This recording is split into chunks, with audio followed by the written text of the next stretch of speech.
טרשת עורקים היא כינוי כללי למספר מחלות שבכולן מתרחשת התקשחות והצרה של העורקים והינה הגורם העיקרי למחלות לב וכלי דם.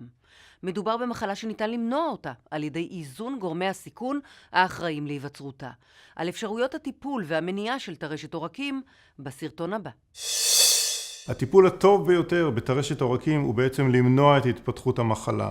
אנחנו נדבר על מספר טיפולים, אבל אין ספק שהדבר הטוב ביותר הוא מניעה של התקדמות של טרשת העורקים. אנחנו יודעים שטרשת העורקים מופיעה בגורמי סיכון מסוימים, כגון עישון, יתר לחץ דם, סכרת. המניעה היא קודם כל על ידי איזון גורמי הסיכון.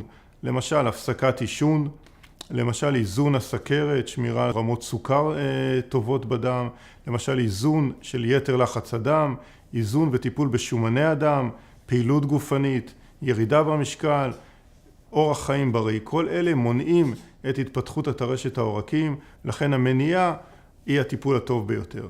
הטיפול הטוב ביותר לעצירת התקדמות המחלה היא טיפול תרופתי בסטטינים, טיפול שמוריד את רמות הכולסטרול בדם.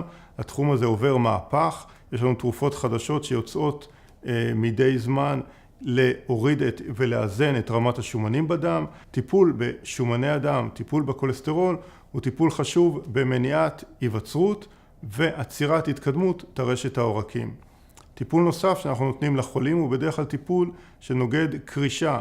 חלק מהחסימות שנובעות בטרשת העורקים נובעות מהיווצרות קרישי דם באותו רובד טרשתי שמחמירות ומאיצות את תהליך החסימה של העורק בגלל הרובד הטרשתי עם השילוב של הקריש הדם.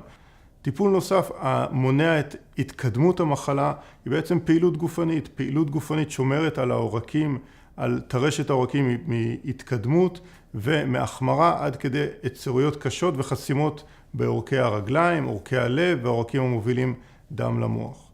כאשר טרשת העורקים מתקדמת וגורמת ליצרויות קריטיות ולעיתים חסימות מלאות בעורקים הבינוניים והעורקים הגדולים בגוף, יש צורך לעיתים להגיע לפתיחה, לטכניקה שיכולה ממש לפתוח את אותם יצרויות או אותם חסימות. הפעולה השכיחה ביותר, הנפוצה ביותר, היא פעולת הצנתור. הצנתור היא גם פעולה אבחונית שבה אנחנו מאבחנים את מידת היצרות, את מיקום היצרות, ויכולה באותה הזדמנות הרבה פעמים להפוך גם לפעולה טיפולית. כאשר מאבחנים את מיקום היצרות, מידת היצרות או מידת החסימה, אפשר לפעמים גם לפתוח אותה ולתקן אותה על ידי העברת תיל, פתיחה עם בלון או פתיחה עם סטנט שהוא תומכן שנשאר קבוע בתוך אחד העורקים. לעתים כאשר יש חסימות קשות מאוד, ארוכות ולא ניתן לטפל בהם על ידי פתיחה של צנתור, יש צורך בניתוח פתוח שבהם עוקפים את החסימה ומבצעים מעקף. הדבר נכון גם לעורקי הרגליים, שבהם ניתן לבצע מעקף ניתוחי גם לעורקי הצוואר וגם לעורקי הלב. לסיכום, הטיפול הטוב ביותר בטרשת עורקים הוא מניעת התקדמות המחלה, מניעת ההחמרה ביצרויות ומניעת המצב שבו העורק נחסם לחלוטין על ידי הרובד הטרשתי. כאשר מתחילה טרשת העורקים וכאשר נוצרות היצרויות, קיימות תרופות לאיזון השומנים בדם, לאיזון סכרת, לאיזון יתר לחץ הדם, היעילות במניעת התקדמות המחלה.